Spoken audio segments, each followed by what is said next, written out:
Hello my beautiful people, my dragonflies, my kings and queens.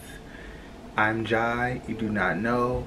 Welcome back to another scary video, another creepy video from MJV Animation. And this is 3 true food delivery at night animated horror stories. I really like MJV.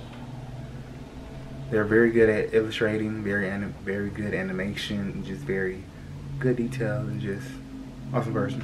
And I'm still looking for some more animation people.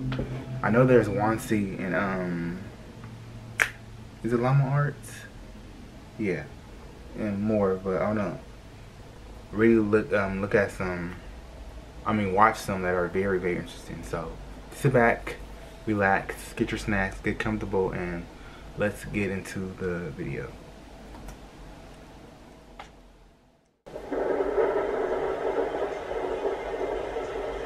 That cat.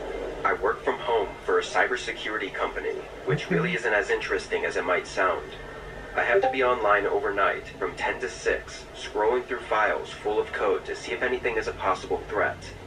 It's extremely boring, and when paired with the overnight shift, it makes for a struggle every night to stay awake. You gotta talk to someone? One night, just a few weeks like ago, I was up at 2 a.m. working, feeling the weight of my eyes.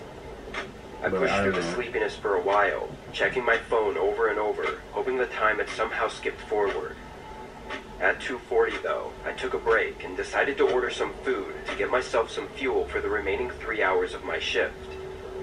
I opened up Uber Eats, and my only real option was Taco Bell, so I sent in an order and got up to get something to drink. As I walked through the house with only the hallway light on, I woke up some more and realized it was raining outside. I looked out the front window and was surprised at how hard the rain was coming down, given I'd been so oblivious to it while working. My first thought was how I just ordered for delivery, and I felt really bad for basically making someone run through the rain for my own convenience. Some people like that. I checked my phone and saw the order was already received, so I sat on the couch and waited for them to show up. I would do it if I had After about 10 minutes, I was notified that they had picked up the order, so I watched the map on Uber Eats as the car made their way across the town and eventually into my neighborhood. Once they were a minute away, I put my phone down and opened up the front door so we could make the exchange as quickly as possible. I stood at the open door, staring at the end of the road where they should have been coming from, but another 5 minutes went by without seeing any cars. I picked up my phone again and checked, but on the map, their car was still in my neighborhood, and when I zoomed in, I realized they were right around the corner, just before the turn onto my street. Well, you gotta relax. I looked outside again, but didn't see any lights from their car. My rightful reaction was that they probably had the wrong house, or couldn't see the address numbers through the rain, so I tried calling them. They'll call you and be like, then they rejected it. I tried again, but you had get a no luck. notification that your food is outside. Unsure of what exactly was going on, I stayed at the door and waited. I want to say 5 more minutes went by before I tried to contact them again. Oh, now. I called, and this time it rang for a while, but then they answered. I asked where they were and if they needed help finding my house, but as I listened for their response, all I heard from their side was the crackling sound of rain pouring down. After another few seconds, I hung up. Feeling really weird about that call, I checked the map one more time. At first, it hadn't updated, but when it did, it showed them right outside my house. I checked the windows and saw nothing, but knowing they were walking around in the rain like this was giving me a really bad gut feeling. I closed the door and locked it, and I swear I only made it a few steps down the hallway before a loud knock shook the front door. I carefully looked through the peephole. A man in a gray hoodie was pacing around on the porch. His head was on a swivel, like he was checking for any onlookers as he waited anxiously for me to answer. Is somebody chasing him? Uber Eats delivery, he yelled, but nowhere did I see a bag with my food.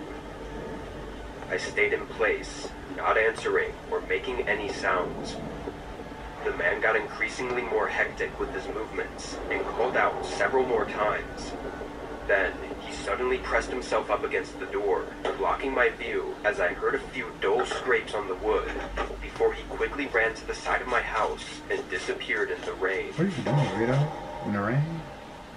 I called the cops, but his car was already gone. And from what I was told, he was using a scam account. Oh. A couple days went by with nothing else to report on, until I noticed a small scratch on my front door. It was an X, but it didn't look like it was made for me to see. It was more hidden, like a personal indicator for something. It could have just been a fluke to scare me, but I still painted over it to conceal whatever that marking was supposed to mean. That night still leaves me with an uneasy feeling in my gut, especially since he had some sort of sharp object in his hand as he waited for me to open the door. Part of me is still convinced that that won't be my last encounter with him. Like I said, usually they put the food on the porch and that's it.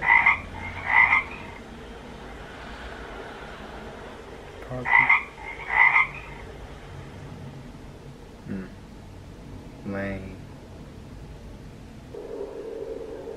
I was driving through my city, delivering for Postmates way back in the day when it had basically just started. Okay. Every order was mostly inside the main city blocks, but I had just gotten an order from outside the main roads. I picked up the food and headed over, but the further out I got from the city, the more the roads became less populated, both of cars and of houses. Everything was replaced by the woods.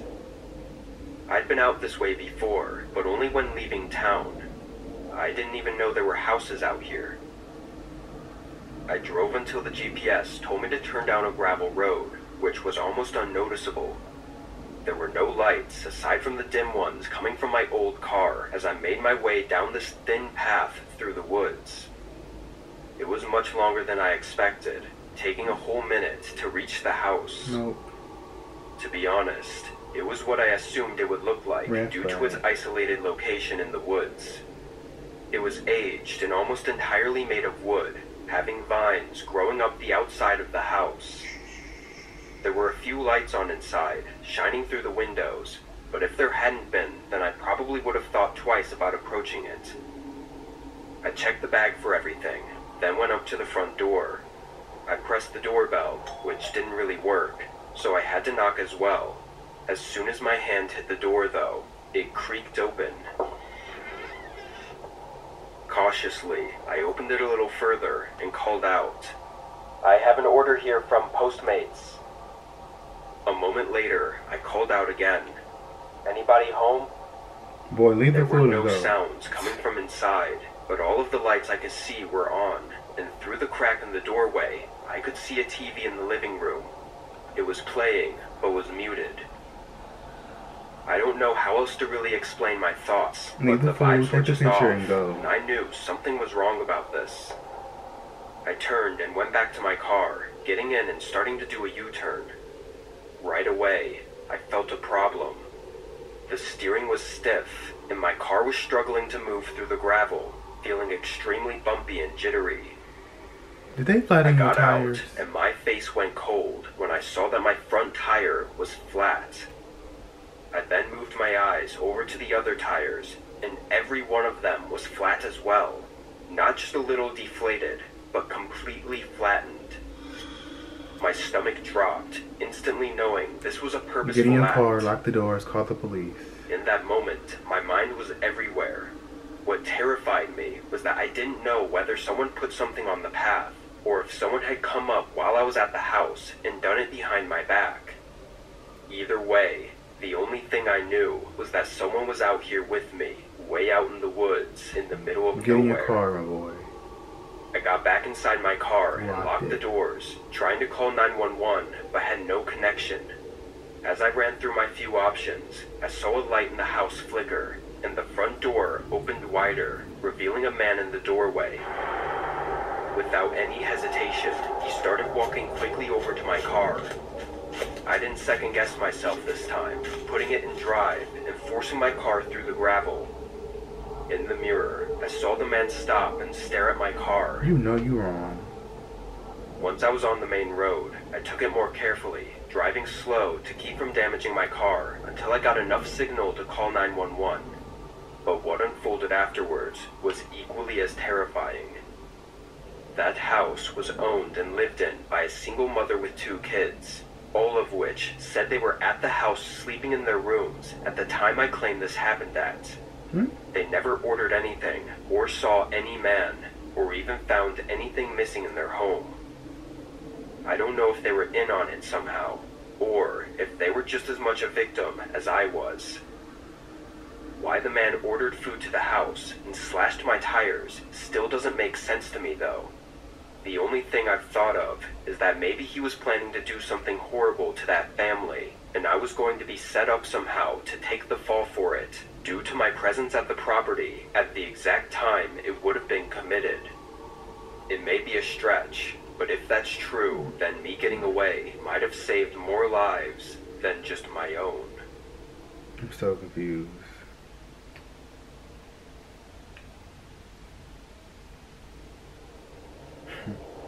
His face. Being a delivery driver was never my first choice for a gig in my late 20s, but I got laid off during COVID, and the only place hiring was a local pizza shop. It was a popular place in our town, but really it was just basic pizza. Okay. Anyway, this was during the time when everyone was staying inside and ordering for delivery, so I was working overtime and staying busy up until close every night at 1 a.m. This was just another day, running deliveries all over town. Around 12, we got a call in for 4 large pizzas for a house located just outside of town, about 30 minutes away. I accepted it, knowing it would be my last order anyway, and it was a big order, so the payment would likely make up for the longer drive. By 12:15, I got en route to the house. The drive wasn't anything to note. All the roads were empty and nobody was outside due to the mandatory lockdowns going on. When I got to the address though, I was immediately confused.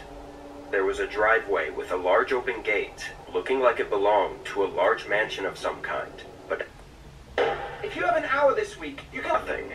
It was just a dead end with forest all around, except not far off in the trees was a glowing light. You better catch at me. I pulled in and parked in the middle of the driveway and got out. Now standing outside, I could see more clearly that it was a campfire or bonfire of some kind, and I could hear a group of people talking.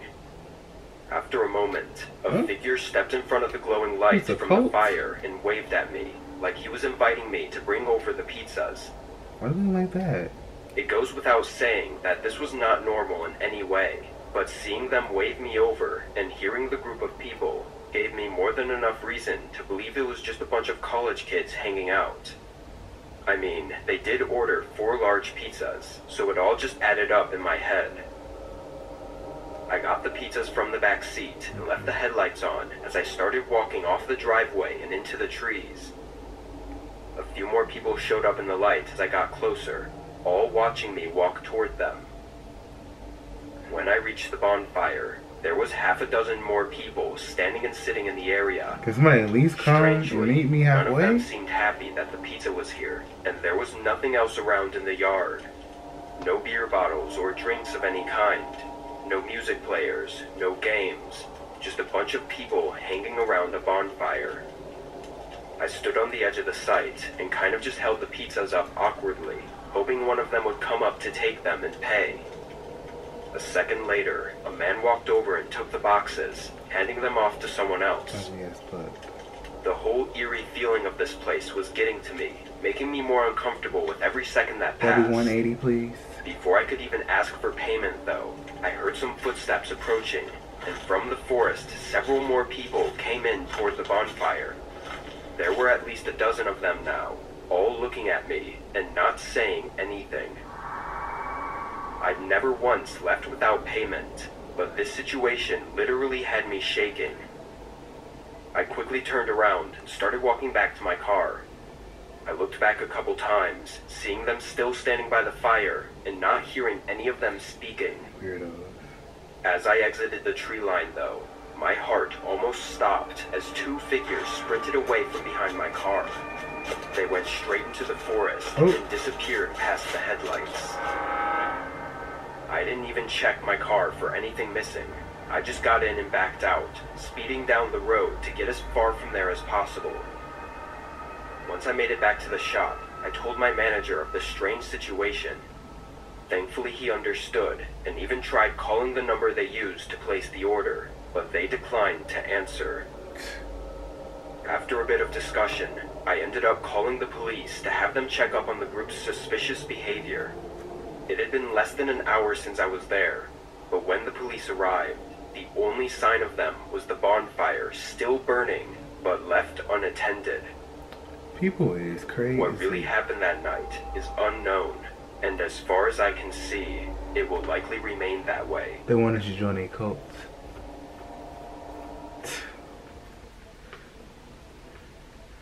That's all you have to do is say you want free pizza. That's what it looked like. And they didn't want to pay for it. That's all you have to do. People is crazy out in the streets. Okay. This was a good one. Shout out to MJV Animations. Yeah, so tell me guys what you think. Thank you guys for listening to this video. And like, comment, subscribe, share all that wonderful stuff. Until next time, stay grateful, stay blessed.